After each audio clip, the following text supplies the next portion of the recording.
She started this course right after her 12th standard.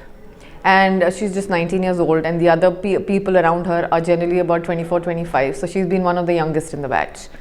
Alaniya is a very quiet child, and putting her here with all the older people was a challenge because I didn't know how she was going to react. But after 1.5 years of completing the diploma, she's come out being more confident. ISH has given her that confidence. She's really passionate about baking now, and she comes up with new ideas, and her palette has widened, trying all the food that she's been making here and all the food available here and all the desserts that she's been making. And now she uses a lot of words in terms of bakery and cooking and desserts, which I've not heard of, and I'm very passionate about baking myself.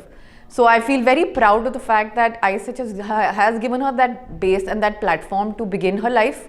I think ISH has really helped her in becoming who she's become in the last 1.5 years.